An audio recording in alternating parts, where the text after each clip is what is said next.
Hello मेरे प्यारे बच्चों, कैसे हैं आप सब बच्चों। मैं उम्मीद करता हूं आप सब अच्छे से होंगे।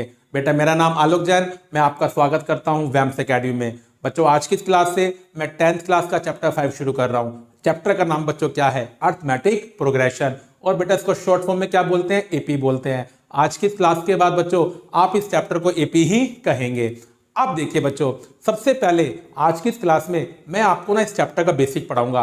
अब बच्चों बेसिक में क्या क्या पढ़ाऊंगा बच्चों, एक तो मैं आपको बताऊंगा कि एपी का मतलब क्या होता है। लेकिन सुनिए बच्चों, एपी ना एक स्पेशल टाइप का सीक्वेंस होता है। तो पहले ना मैं आपको बताऊंगा कि क्या मतलब होता है सीक्वेंस का, फिर बताऊंगा एपी का मतलब क्या होता है। फिर बेटा एपी के अंदर जो जो टर्म्स मुझे चाहिए मैं आपको उनके बारे में बताऊंगा। और फिर बच्चों एपी एक स्पेशल सीक्वेंस है। अब जब नंबर एपी में होते हैं ना तो उन्हें ऐड करने का एक फॉर्मूला हमारे कोर्स में है बच्चों। फिर मैं आपको फॉर्मूला समझाऊंगा बच्चों, उस फॉर्मूले को लिखवाऊंगा बच्चों।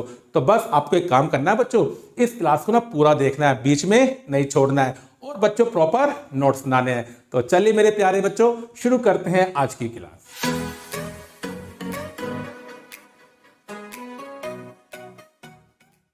तो चलिए बच्चों, सबसे पहले मैं आपको बताऊंगा सीक्वेंस के बारे में, क्योंकि जब तक मुझे सीक्वेंस नहीं पता होगा मैं अर्थमेटिक प्रोग्रेशन को नहीं सीख पाऊंगा।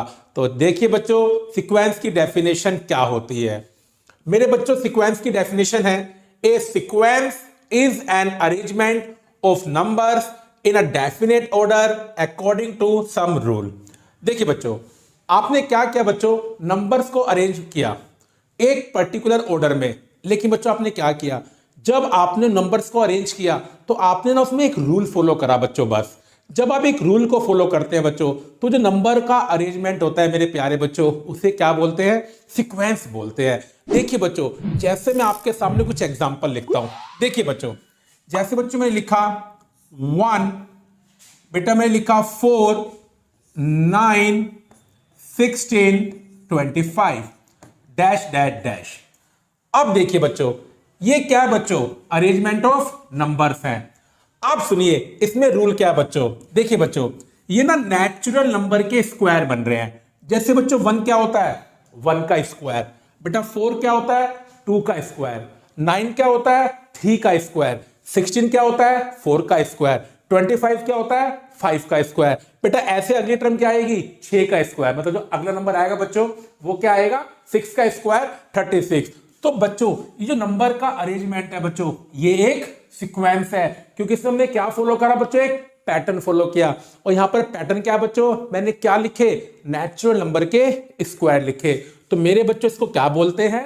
सीक्वेंस बोलते हैं। मैं आपके सामने एक सीक्वेंस और लिखता हूं।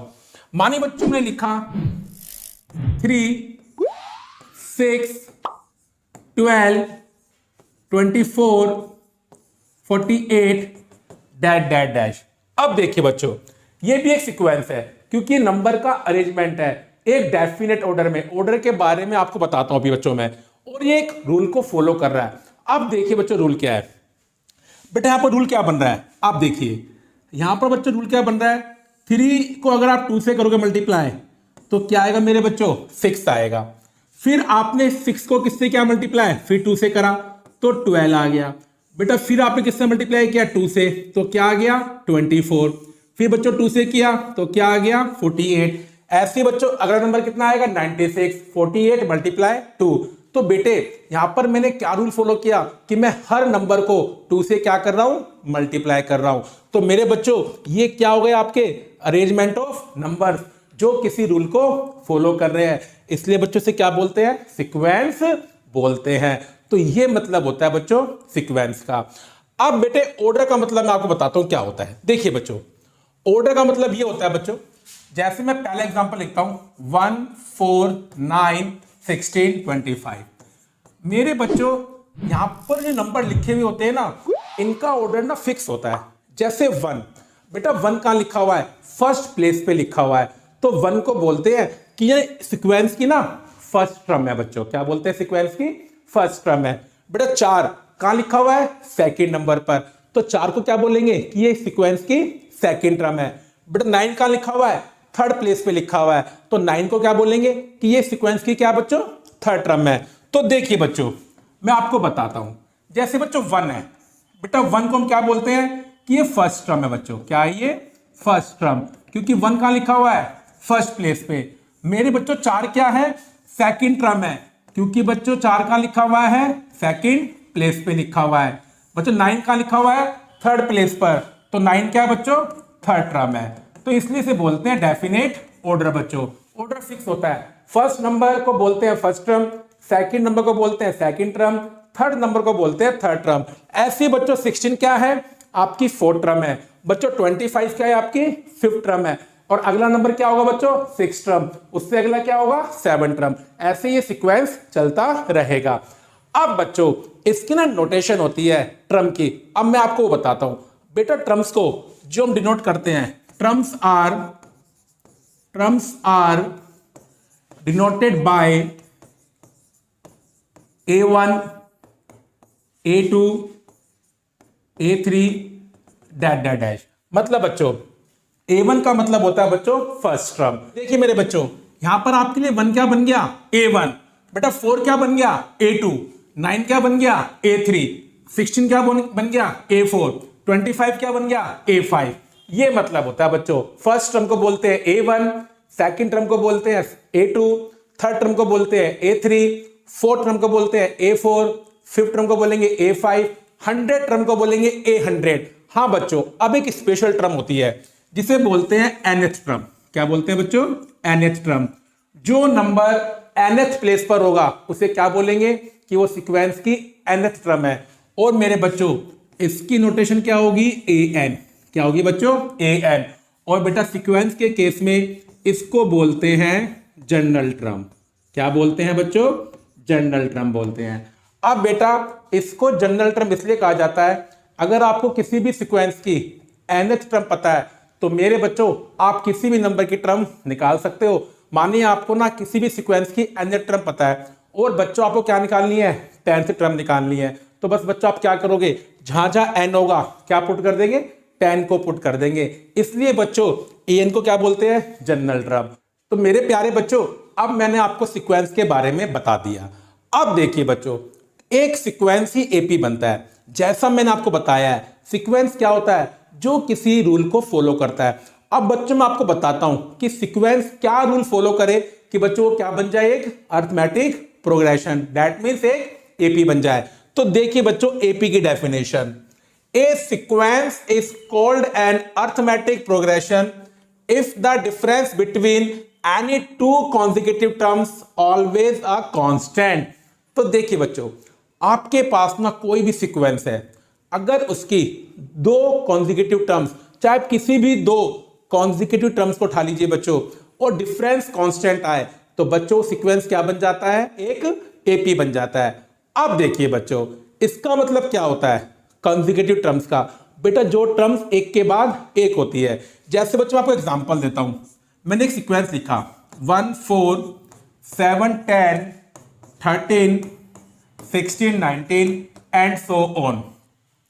अब देखिए मेरे बच्चों अब मैं आपको सिखाता हूं। देखिए 1 और 4 मेरे बच्चों इनका डिफरेंस कितने का आ रहा है, 3 का आ रहा है। बेटा 4 और 7 का डिफरेंस कितने का आ रहा है, 3 का आ रहा है, क्योंकि 1 और 4 क्या बच्चों कंसेक्यूटिव टर्म्स है, क्योंकि 1 है फर्स्ट टर्म और 4 क्या है आपकी सेकंड टर्म। ऐसे बेटा 4 और 7 भी क्या है कंसेक्यूटिव टर्म्स है, इनका डिफरेंस भी 3 का आ रहा है। 7 और 10 का डिफरेंस भी 3 का आ रहा है। 10 और 13 का डिफरेंस भी 3 का आ रहा है। 13 का और 16 का डिफरेंस भी 3 का आ रहा है। और बेटा 16 और 19 का डिफरेंस भी 3 का आ रहा है। और बेटा आगे ये बात फॉलो होती रहेगी। तो बेटा इस सीक्वेंस को हम क्या बोलेंगे कि ये सीक्वेंस क्या है बच्चों, एक एपी है। बच्चे सीक्वेंस क्या है, एक एपी है। ये मतलब होता है बच्चों एपी का, बस ये बात आपको ध्यान रखनी है। अब देखिए बच्चों इस डेफिनेशन को आप ऐसे भी बोल सकते हो, अगर हर टर्म में सेम नंबर ऐड हो रहा हो बच्चों, तब बच्चों से क्या बोलते हैं, एपी बोलते हैं। एक ऐसा सीक्वेंस जिसमें हर टर्म में एक सेम नंबर ऐड हो रहा हो उसे क्या बोलते हैं बच्चों, एपी बोलते हैं। देखिए बेटा बात तो वही है ना, जैसे मैं लिखा 1 4 7 10 13 16 19। तो देखिए मेरे प्यारे बच्चों बड़ी सिंपल सी लॉजिक है यहां पर। देखिए अगर आप 1 में 3 को ऐड करोगे तो कितना आएगा बच्चों, 7 आएगा। 4 में 3 को ऐड करोगे तो 7 आ जाएगा बच्चों। बेटा मैंने गलती से 7 बोल दिया, 1 में 3 ऐड करोगे तो 4 आएगा। 4 में 3 ऐड करोगे 7 आएगा, 7 में 3 ऐड करोगे तो 10 आएगा, 10 में 3 ऐड करोगे तो 13 आएगा, 13 में 3 ऐड करोगे तो 16 आएगा, और 16 में 3 ऐड करोगे तो 19 आएगा। तो देखा आप लोगों ने हर टर्म में क्या हो रहा है बच्चों, सेम नंबर ऐड हो रहा है। तो बच्चों आप इस डेफिनेशन को ऐसे भी कह सकते हैं कि अगर किसी सीक्वेंस में हर टर्म में एक सेम नंबर ऐड हो रहा हो तो बेटा वो सीक्वेंस क्या बन जाता है, एपी बन जाता है। बेटा बाकी कहानी वही है, आपके लिए 1 क्या बन गई, फर्स्ट टर्म, जैसा मैंने आपको सीक्वेंस में बताया है। बेटा 4 क्या बन गई आपके लिए, सेकंड टर्म, क्योंकि 4 किस पर है, सेकंड प्लेस पर है। बेटा 7 क्या बन गई आपके लिए, थर्ड टर्म, 10 क्या बन गई आपके लिए, फोर्थ टर्म बन गई। तो बेटा ये तरीका होता है सीक्वेंस को सीखने का, और एपी के बारे में मैंने आपको बता दिया। अब मेरे प्यारे बच्चों मैं आपको ना एपी की टर्म्स के बारे में बताता हूं। सुनिए बच्चों, ये जो कांस्टेंट आपका बार बार आता है, माइनस करने पर क्या आता है बच्चों, एक सेम वैल्यू आती है। या तो आप ये बोलिए बच्चों, या आप क्या बोलिए, जो आप सेम नंबर ऐड कर रहे हो बच्चों, बात एक ही होती है। बेटा इसका ना एपी में एक स्पेशल नाम होता है, बेटा इसे बोलते हैं कॉमन डिफरेंस। तो देखिए, the constant of an AP is known as common difference। ठीक है बच्चों, ये आपको ध्यान रखना है। And it is denoted by small D. बेटा किससे करते हैं डिनोट, इसे स्मॉल डी से करते हैं। तो देखिए बच्चों, कई बार ऐसी कंडीशन आ जाती है कि मुझे ना क्वेश्चन में डी निकालना होता है। बेटा बहुत सिंपल कहानी है ना, आप डी कैसे निकाल सकते हो, बड़ी सिंपल सी बात है। आप सेकंड टर्म में से क्या माइनस कर दो, फर्स्ट टर्म, तो आपका डी आ जाएगा। या बच्चों आप क्या कर सकते हो, थर्ड टर्म में से क्या माइनस कर दो, सेकंड टर्म। या बच्चों अब एक लॉजिक होता है, आप कोई भी टर्म पिक करो, मानो बच्चों मैंने a10 को पिक करा, आप बस a10 में से क्या माइनस कर दो, पिछली टर्म। 10 से पहले कौन सी टर्म आएगी बच्चों, 9th टर्म आएगी। अगर आप a10 में से a9 को माइनस कर दोगे तो आपको क्या मिल जाएगा, d मिल जाएगा। या बच्चों आप ऐसे भी कह सकते हो, बेटा an क्या होती है, nth टर्म, अभी बात मैं जानता हूं। इसमें से आप क्या माइनस कर दो, जो an से पहले टर्म आएगी, बेटा कौन सी आएगी, n-1। तो बच्चे सब क्या होते हैं, d को निकालने के फॉर्मूले होते हैं। आपकी मर्जी है, बस रूल ये याद रखना कि जिस टर्म को आपने पिक किया है उसमें से क्या माइनस कर दो, उस टर्म से पिछली वाली टर्म को माइनस कर दो, बेटा आपका क्या निकल जाएगा, डी निकल जाएगा। अब सुनिए बच्चों, एपी में एक बड़ा क्वेश्चन बनता है, बड़ा प्यारा क्वेश्चन, वो आपसे ना टर्म्स निकलवाते हैं किसी भी पोजीशन की। तो सुनिए, मैं आपको ना फॉर्मूला बताता हूं बच्चों, एपी की किसी भी नंबर को अगर आपको टर्म निकालनी हो, किसी भी नंबर की टर्म निकालनी हो। अब बच्चों ये फॉर्मूला मैं आपको बनाना सिखाता हूं, आप एकदम सीख जाएंगे। देखिए बच्चों, वैसे तो बच्चों हमने क्या सीखा कि फर्स्ट टर्म को ना a1 बोलते हैं। क्या बोलते हैं बच्चों, a1। लेकिन बच्चों क्योंकि नीचे 1 लिखा हुआ है ना, a1, तो अगर हम 1 को इग्नोर कर दें तो फर्स्ट टर्म को ना आप खाली a भी कह सकते हो। तो बेटा आपकी मर्जी है, आप फर्स्ट टर्म को a1 बोलो या बच्चों आप क्या बोलो, a बोलो। लेकिन बच्चों आपको ना 90.9% a ही दिखाई देगा। तो फर्स्ट टर्म का मतलब क्या होता है बच्चों, a होता है। हाँ आप a1 भी कह सकते हैं, उसमें कोई टेंशन वाली बात नहीं है। अब देखिए बच्चों, अब मैं बात जानता हूं, सीक्वेंस में एक डेफिनेट ऑर्डर होता है, पहली टर्म a1, दूसरी a2, फिर बच्चों a3, फिर बच्चों a4 और फिर बच्चों a5। अब बेटा मेरी बात पे ध्यान देना, फर्स्ट टर्म को मैंने क्या बोला बच्चों, कि आप क्या मान लो, a मान लो बच्चों। अब बच्चों एपी में क्या होता है, एक सेम नंबर ऐड होता रहता है। बेटा वो सेम नंबर हम d मान लेते हैं, तो अगर आप a में d को ऐड कर दोगे तो बच्चों आपको क्या मिल जाएगी, सेकंड टर्म। तो मेरे बच्चों a2 क्या बन गया आपका, a प्लस डी। अब बच्चों सेकंड टर्म में आप दोबारा d ऐड कर दो तो a plus D plus D, तो बेटा क्या बन जाएगा, a प्लस 2d। तो बच्चों इसका मतलब क्या हुआ, ये AP की थर्ड टर्म निकालने का फॉर्मूला होता है a प्लस 2d। बेटा a प्लस 2d में आप 3d ऐड कर दो तो कितना बन जाएगा, a प्लस 3d बन जाएगा। क्या बन जाएगा बच्चों, a प्लस 3d। बच्चों आप देखिए अभी आपकी फोर्थ टर्म आ गई, अगर आप फोर्थ टर्म में d ऐड कर दोगे तो आपको मिल जाएगी पांचवी term a plus 3d plus d। तो बच्चों क्या बन जाएगा, a प्लस 4d। और मेरे बच्चों यही कारवा आगे तक चलता रहेगा। तो देखिए बच्चों, अब मैंने आपको फॉर्मूला बना सिखा दिया, लेकिन देखिए एग्जाम के लिए ना आप एक ट्रिक याद कर लो। बड़ा ट्रिक क्या है, देखो a प्लस तो आएगा ही आएगा। जैसे आपको सेकंड टर्म निकालनी है तो d के साथ बच्चों एक कम आएगा। भाई 2 से 1 कम क्या होता है, 1 होता है। आपको थर्ड टर्म निकालनी है तो आपको क्या निकालना है, a3, तो d के साथ एक कम आएगा, मतलब बच्चों a प्लस 2d आएगा। बेटा आपको निकालनी है फोर्थ टर्म, तो बेटा 4 में एक कम कर दो तो a प्लस 3d बन जाएगा। आपको निकालनी है फिफ्थ टर्म, तो 5 में एक कम कर दो, कितना बन जाएगा, a प्लस 4d। बच्चों ऐसे ही आपसे कोई बोले कि AP की क्या निकालो, 10th टर्म निकालो, a 10 निकालो, तो बस बच्चों जो मैंने आपको सिखाया है, a प्लस तो आएगा ही आएगा, d के साथ एक कम लिखो, 10 में एक कम करो तो 9d।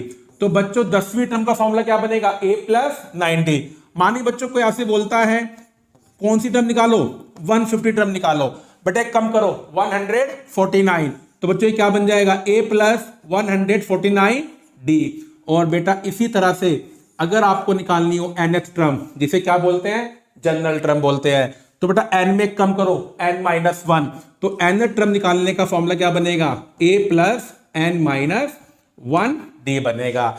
तो देखिए बच्चों, ये अब मैंने आपको सिखा दिया कि आप किस तरह से AP का d निकाल सकते हो और किसी भी नंबर के आप टर्म भी निकाल सकते हो। मैंने आपको फॉर्मूला बनाना सिखा दिया है।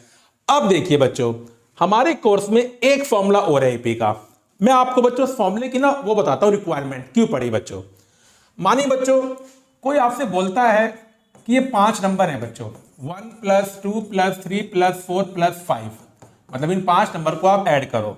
तो बेटा आप क्या करोगे, 1 प्लस 2 3, 3 प्लस 3 6, 6 प्लस 4 10 और 10 प्लस 5 15। आप झट से बोल दोगे कि भाई इन्हें ऐड करके ना 15 आएगा। ठीक है, यहां पर आपको ना कोई रिक्वायरमेंट अभी दिखाई दे रही फॉर्मूले की। अब देखिए, मानिए बच्चों मैं इस नंबर्स को ना और आगे बढ़ा दूं, मैं बोलूं भाई 1 से लेकर ना 10 तक नंबर को ऐड करो, बच्चों आप अभी भी कर दोगे, ऐसा नहीं अभी नहीं कर पाओगे आप, 55 आएगा। लेकिन सुनिए बच्चों, अगर मैं बोलूं 1 से लेकर 100 तक नंबर्स को ऐड करो, अब बच्चों आपको दिक्कत आनी स्टार्ट हो जाएगी। अब आपके दिमाग में बात आएगी, यार ये तो ऐड करना क्या हो गया, बहुत ज्यादा मुश्किल हो गया। तो बस बच्चों इन लोगों ने क्या किया, इस मुश्किल का समाधान निकाला। अब ये सारे नंबर किसमें बच्चों, AP में है। देखो 1 2 3 4 5 सबका गैप सेम है, तो ये AP में है।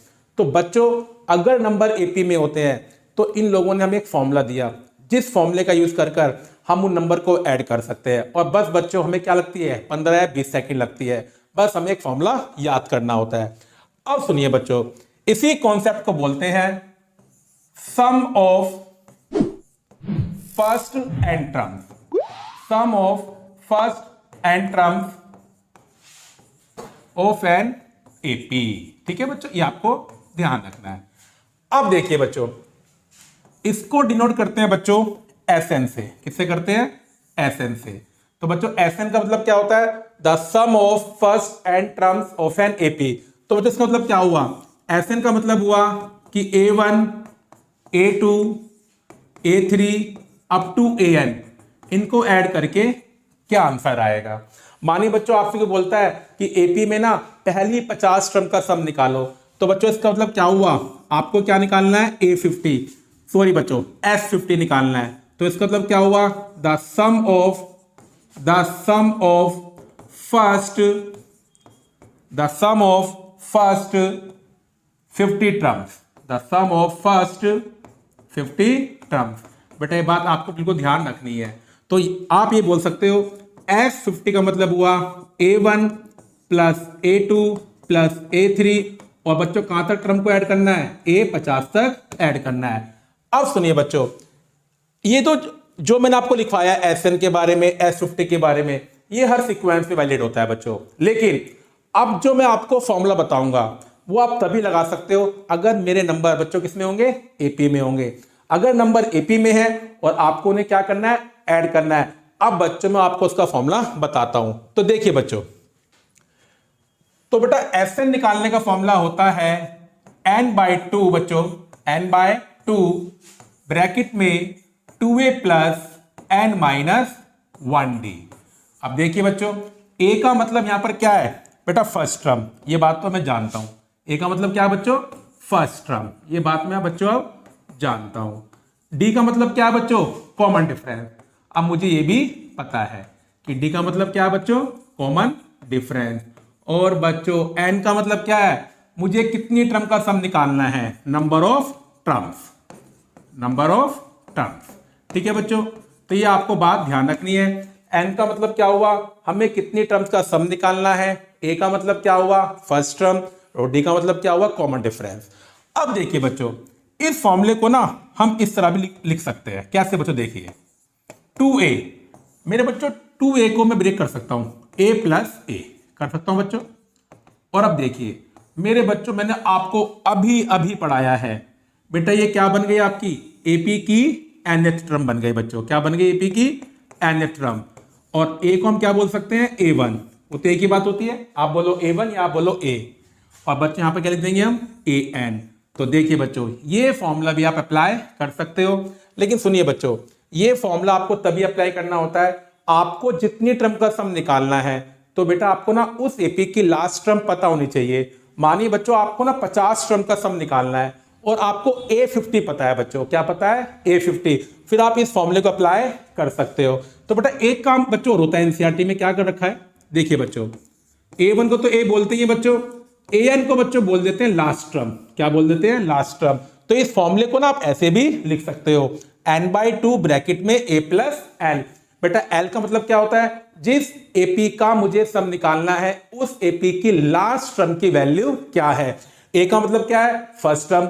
और एन का मतलब क्या है, जितनी टर्म्स का मुझे सम निकालना है।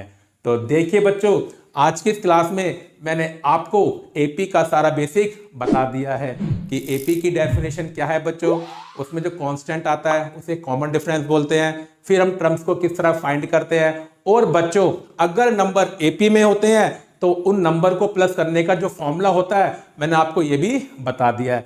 अब मेरे प्यारे बच्चों, अगली वीडियो से मैं आपको एनसीईआरटी के क्वेश्चंस करवाने स्टार्ट करूंगा। अब बच्चों एक काम करिए आप लोग, अगर आपको मेरी वीडियो अच्छी लगी है ना तो लाइक करें और बेटा शेयरिंग बहुत ज़्यादा करें, ताकि 10th क्लास तक के बच्चों तक ये वीडियो आसानी से पहुंच जाए।